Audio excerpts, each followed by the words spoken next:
What's up, guys? Penguin Overlord here, and welcome back to another Ghost Recon Breakpoint news / update video. So, first I just wanted to apologize for this video being a little bit late because when I got home from work, I tried to take a quick nap and ended up waking up several hours later. So, this didn't get done until now, as you can see, 2:04 a.m. in the morning. So, lovely.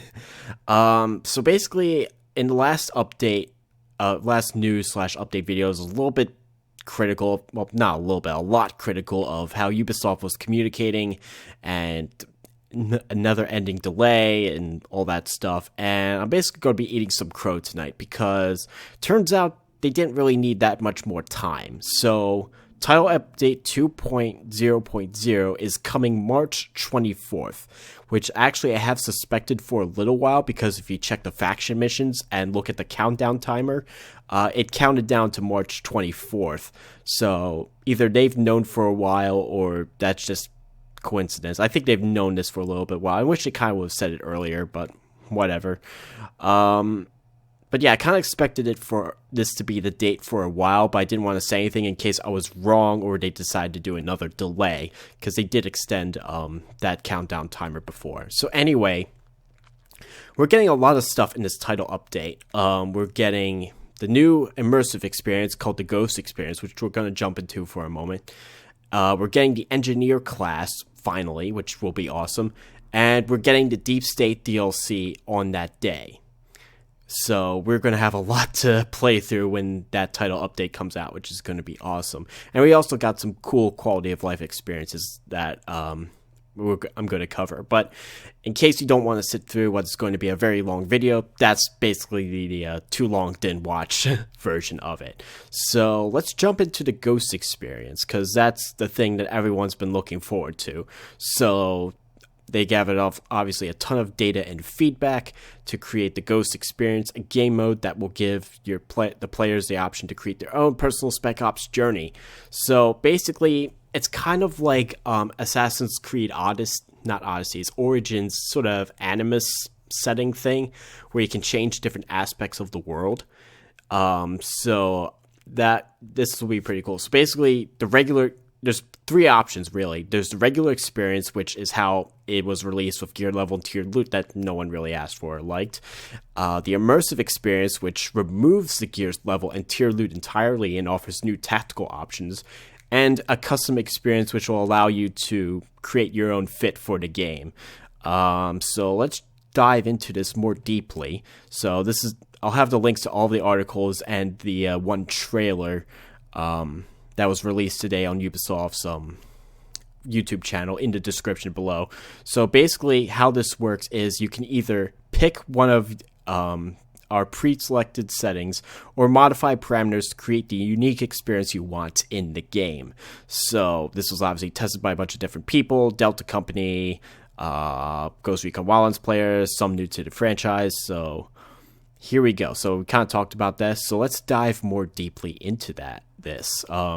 Obviously, no gear level for the Ghost experience, which is awesome. So now you won't have to worry about it. You'll be able to customize and keep the same weapon throughout your whole adventure. Quality tiers and item levels are disabled. So if you skipped out on Ghost Recon Breakpoint because you didn't want to play a Division Light, this will be the game mode for you. Realistic looting, you'll be able to loot your enemy's weapon category and switch them realistically, just like in Ghost Recon Wildlands, which is pretty cool. So that feature's coming back. Gear is found from missions, rewards, and crates, so there will probably be less loot crates around the world, I'm thinking, but we'll see when it comes out.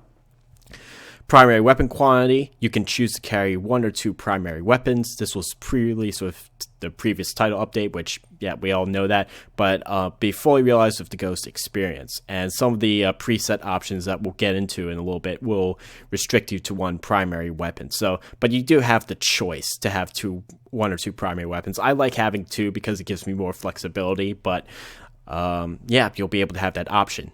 Ammo loss on reload, just like in Ghost mode in Ghost Recon Wildlands, you'll be able to lose the remaining ammunition when you change a magazine, which is pretty cool. Adds a little bit more realism, so that's nice. You can adjust the stamina level because a lot of people complained that they gave too much stamina, and when the game came out, they felt that the ghost didn't have enough stamina, so that's cool. Bandage quantity, you can limit the number of bandages your ghost can carry, so you won't have to have infinite bandages for no reason anymore, which I felt really detracted from the experience in when playing through Ghost Recon Breakpoint, so that's cool. The trailer kind of showcases how many bandages you could have through each different option. I think it goes like 3, 5, 12, and unlimited, so you can really restrict the number of bandages you have for a more hardcore experience, which is nice. Risk of injury, you can choose the frequency of the injured status when wounded by enemy bullets. So it can go from like never to sometimes, often, and always. So if you get shot, you'll get injured, which will that would be an interesting experience. I don't think I'm going to go that hardcore, at least when I first play it, but I'll definitely have it up higher than it is because you barely get injuries anymore. Health regen, you can either choose to limit, remove entirely, which is awesome, or increase your health regeneration. So that's pretty cool. People who didn't like health regeneration in both Wildlands and Breakpoint, you can remove it entirely, which is pretty cool. So that'll really force you to, once things go loud, you're going to have to be really good. I think I'm going to go with the limit option at first, because it sounds like the E3, what the gameplay was like during E3, when, basically, the health regen would only fill up to a certain bar, and then you'd have to use syringes to heal up all the way. That's probably what I'll do at first. But that's pretty cool. You've got that control now. New HUD settings, so you can fine-tune your preferred HUD with new settings with less info. So that's cool.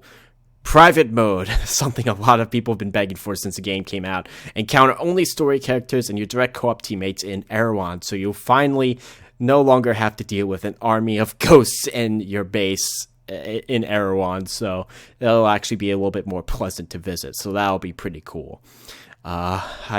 It's something that annoyed me. I kind of got used to it, but it annoyed me when I first saw it during the betas and stuff like that, so they're finally listening, guys.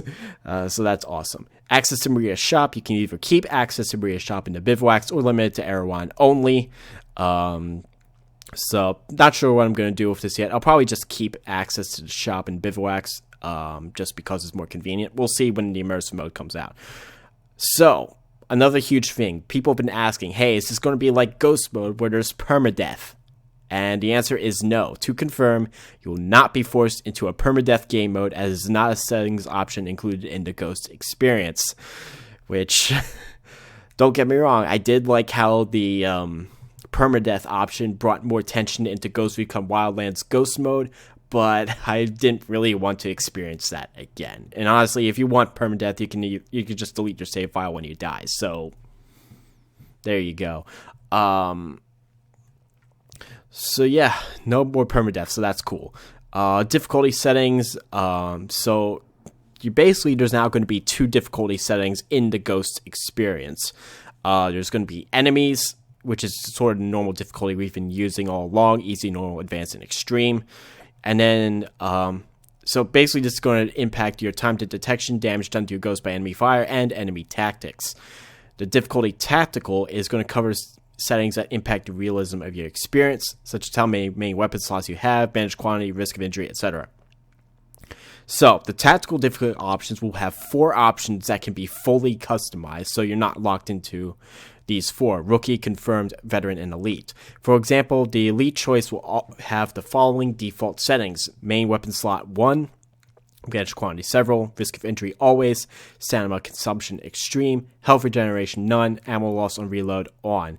The immersive experience by default has a veteran tactical difficulty, almost a community for some reason, and the regular experience has by default the confirmed tactical difficulty. You can change your settings at any time, which is pretty awesome. So you can experiment with different options to create your perfect mode. So if you did like the gear, for example, the gear score, actually, can you? Let's see. Let me figure this out, because the gear. Let's see. I'm not sure if you can flip the gear score back on for the Ghost experience, but you might be able to. But the point is, you'll be able to change a lot of stuff in the game and set it to how you really want it. So that's pretty cool. That's really going to change how Breakpoint plays, and I am really looking forward to playing that. So when you're playing with your squad, the settings selected for your custom mode will not be shared with co-op teammates. So they're session specific, meaning they only will apply only to you. So it's going to affect everyone differently. So that's cool. So you can play exactly the way you want to. You can play with your friends still, so you don't all have to be on the same page, which is nice. So gear level setting, the same. You can have the gear level enabled. So we all know that. But what happens when you disable the gear level setting is that you'll have unique weapon models. Each weapon model is unique, damage rate, fire, range, etc. Two of them have compatible attachments to adapt to your playstyle. So nothing particularly new there. So they won't have like the bonuses that are in the tiered loot now. So it'll be kind of like Ghost Recon Wildlands. So you'll be able to scavenge weapons now. Fallen enemies will drop weapons within the weapon category they were using, which you can swap with the one in your hands. You can only carry a limited amount of weapons on you, so that'll be pretty interesting to deal with.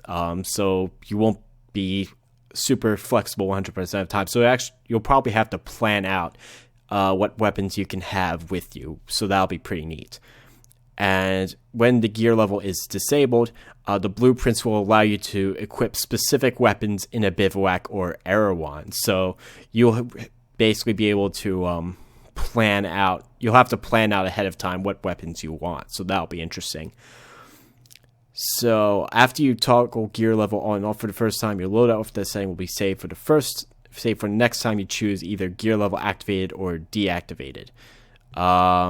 Gear level will continue to be tracking progress and actions completed during the world. So the bottom line is, if you decide, hey, I don't want to deal with the gear score right now, you flip it off. You'll still kind of progress through that so that you'll be able to play the raid later. Speaking of which, the raid and Ghost War will continue to use gear level. The first time you toggle the gear level settings on and off, your current loadout will be duplicated. Project Titan will only be accessible with gear level enabled. Several PvE settings will also be overridden for your duration and time in the raid. Difficulty enemies, difficulty tactical, and exploration mode. So basically, Project Titan's kind of always been dependent on gear level since it's blocked to 150. So you'll need to progress through the game. You won't be able to necessarily do it for the first time. So there you go. And then Ghost War, you'll have your gear level. But when you return to PvE, your settings will return to what you had set them before Ghost Mode. So this update is our most complex and challenging to date. We're relying on your feedback. So definitely, once it drops, give your feedback. Our team built the Ghost experience on the foundation for feedback as something we hope to continue growing during the post-launch of Tom Clancy's Ghost Recon Breakpoint as an evolving mode. I am looking forward to this. This is really going to change up the game and make it more immersive and exciting and honestly more difficult because, let's be real, Breakpoint's a little bit too easy right now. I should be playing on Extreme, but even then, it's super easy. So that's the immersive mode, the Ghost experience. So with that done, let's talk about Deep State. That's next up. So that's going to start March 24th. So basically, when March 24th rolls around, I'm going to be live streaming the Deep State DLC and going to have immersive mode on. And I'm going to be playing as the engineer class, which will also be introduced to the game. So engineers, we finally understand so now we know what the engineers is going to be able to do. They deal more damage to drones, carry extra offensive items, so I'm thinking grenades, C4, and stuff like that, and have a buff to grenade launchers, which is pretty neat because the grenade launchers in this game aren't that super powerful, so this is going to be interesting to play with. Now, their special ability is the defensive drone, which honestly I was kind of expecting, which will attack nearby enemies. Kind of expecting that. I wasn't expecting necessarily a stealthy way to take out drones with the engineer. Having an attack drone will kind of made more sense for the engineer specifically, but I'm looking forward to playing with that. Let's see how effective it will be. It looks like it's got a targeting laser. I don't think it's shooting an actual laser. It looks more like a targeting laser. Sounds like I think the Division 2's drone ability. I think they've got an attack drone in that game, but that'll be fun to play around with. They also have the class tool, which is the ammo supply drone, which will bring their allies an extra magazine. That's the only thing that's kind of a little bit disappointing about the engineer, because honestly, the game gives you so much ammo, unless they really scale back how much ammo you get. And considering once you hit the bivouac, your ammo gets refilled. Yeah, I don't know how useful this could be. I would have kind of preferred to have some method to take out drones stealthily, but maybe that will, without alerting the entire base, but maybe that will happen in a future update. Year 1 pass owners will have exclusive access to the engineer class for 1 week, starting on Tuesday, March 24th. So, yeah, so basically I'm going to be playing as the engineer when I'm playing Deep State and the immersive mode. So, it's going to be a lot to cover and a lot to make videos of. Now, if this wasn't enough, community requested updates. They've got a lot. So camera placement, you'll be able to adjust how the camera is placed. So if you didn't like it, the dynamic option, you can either have it close or far. I kind of don't mind the camera placement, so it's not a super huge thing. Increased weapon parts. Players will get more low-quality weapon parts for dismantling. Not sure if this is 100% necessary, because I'm basically swimming in standard and the green tier weapon parts right now. So I don't know how necessary this is. Basically, if you hit a murmur drone area and kill off all the drones, if there's like 5 of them, you'll get like plenty of low quality weapon parts. And of course, the Terminator mission. You kill the Terminators, you get plenty of weapon parts. So, more good things coming. Better weapon / gear sorting options.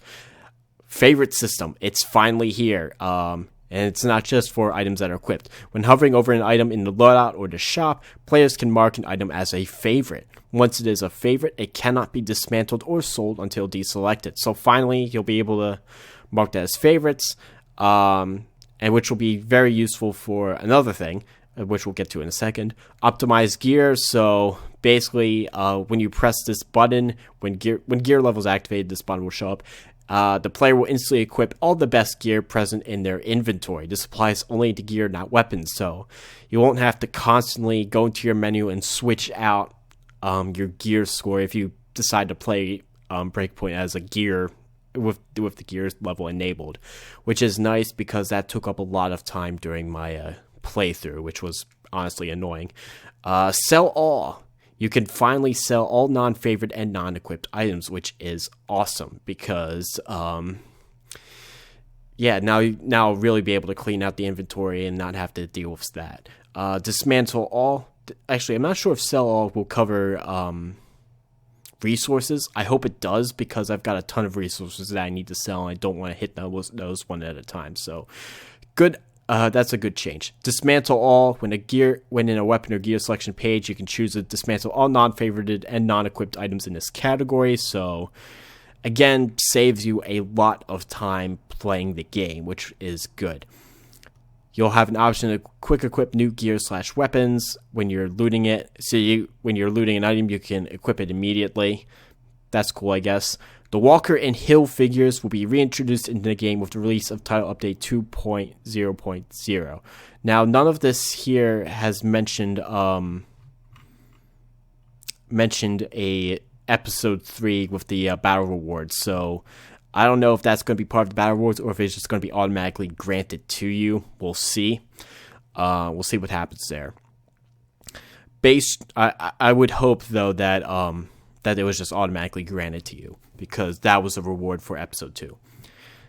Base jump, so you'll be able to. So they created new platforms to base jump in key areas, updated systems in game which create a more permissive base jump experience, and reduce the auto deploy distance to allow for more time base jumping before deploying the parachutes. Basically, base jumping is going to be easier now, which I do appreciate, because I mastered base jumping finally in Ghost Recon Wildlands, and then Breakpoint came around and I just couldn't base jump for some reason. So I'll definitely go play around with that more and do more base jumps.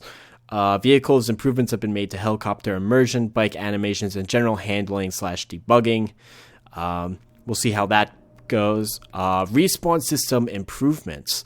Added new respawn points to highly relevant relevant highly traversed areas of the map. Players will no longer respawn to the closest point geographically. Instead, they respawn to the latest location they went through before dying, to avoid spawning in a location they have not visited before. So hopefully this means that you'll no longer spawn away like 400 meters from your objective, which was really, really annoying when you died in Ghost Recon Breakpoint. So that's a very good change.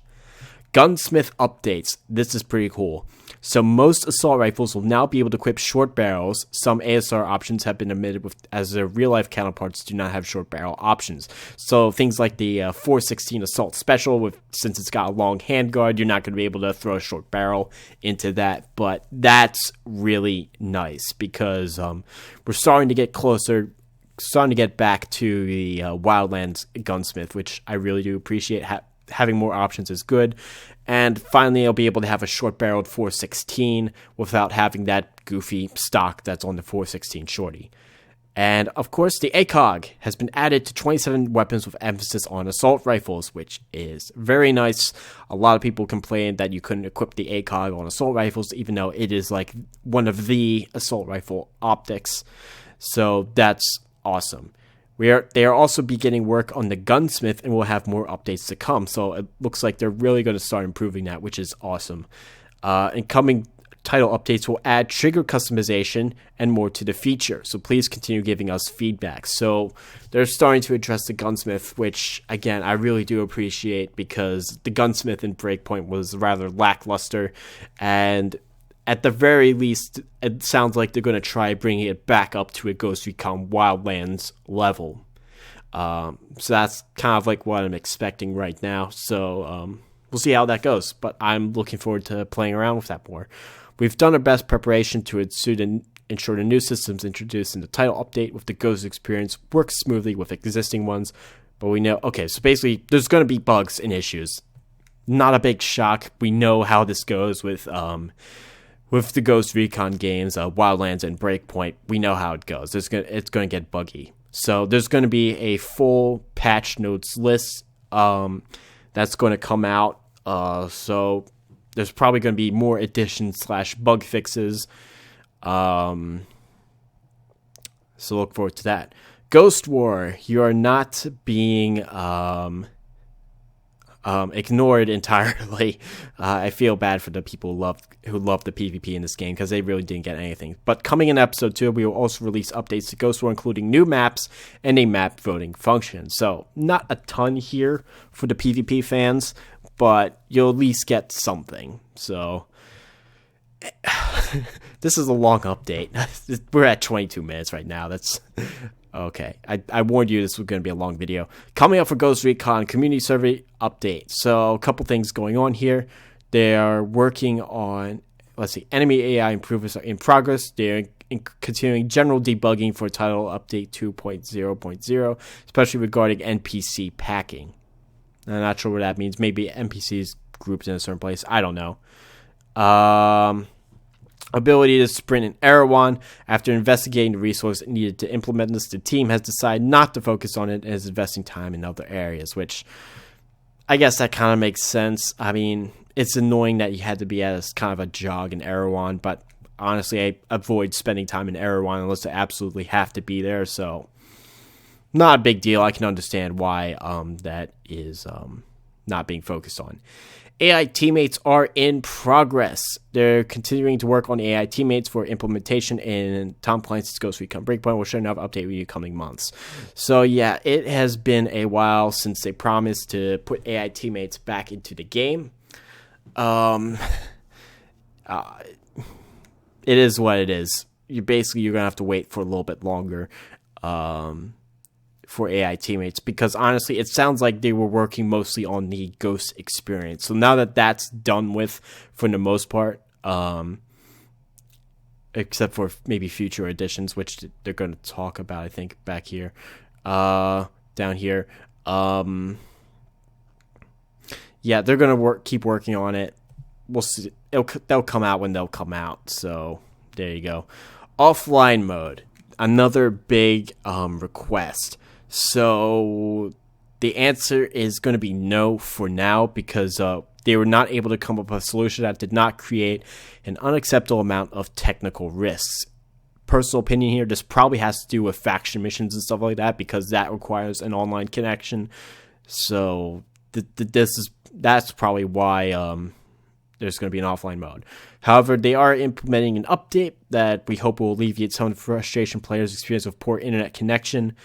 Our team identified that the service that was most difficult for players with inconsistent connections was the one that enabled matchmaking. With this new update, players who cannot maintain a sustained connection to matchmaking services will still be able to play solo PvE without being disconnected. So you'll still be able to play the game if you can't matchmake, so that's at least something. The players will still have all the functionality of the game except access to multiplayer modes. When in this mode, your friends list will appear empty. The game will regularly retest its connection in the background without impacting your play. So it's not quite Wildlands offline mode where you can still play the game without being online, but it's a step in the right direction. So hopefully this will solve some of the issues you guys are facing. It's not quite an offline mode like we hoped, at least for the sake of media preservation, so that we use later. You can still play the game without having to worry about being connected to the server. But yeah, that's it, unfortunately, for offline mode. Not going to happen. Didn't expect it to happen, but hoped that they would kind of come up with something. But hopefully this update will help you guys out. One more thing, the Raid 2 Cancellations. So, yeah, that's going away. In the earlier roadmap release back in October, they mentioned that in Episode 3 that they would release a second raid. And the plan was to follow up Project Titan with another raid. They wanted to make sure, however, that they were allocating the resources in the best places to create better experience for our players. They decided to replace the second raid with a future update to the Ghost experience. Based on all the player feedback we received online and in playtesting, our team is confident deepening the Ghost experience is the right direction for the game, which honestly makes a lot of sense. Basically, there was a lot of people complaining on the Ghost Recon Reddit that they didn't want to fight robots and drones and stuff like that. So, I mean, I enjoyed the raid. I don't play it as much because I can't always meet up with my raid group, or they can't always meet up with me, so I haven't played it as much in recent days. But I did have fun with it, but I can understand why some others didn't, and why the team's focusing on the Ghost experience, which honestly I think is going to really at least bring some of the people back to the franchise, which will be a good thing. Okay, we're almost done. Year 1 passed with delays of recent content, which a lot of people, myself included, were mad about. We've seen questions from Year 1 Pass owners. They're reiterating the basically all the Year 1 Pass, and they are, regardless of the release date, all Year 1 Pass owners will get access to the two upcoming adventures starting with Deep State, as well as early unlock for 3 new classes starting with the release of the Engineers. So, fingers crossed, we're still going to get everything, which is, it's good to see this reassurance from them that they're not going to bump off content from a Year 1 Pass, because that would have been really bad if they did that, but,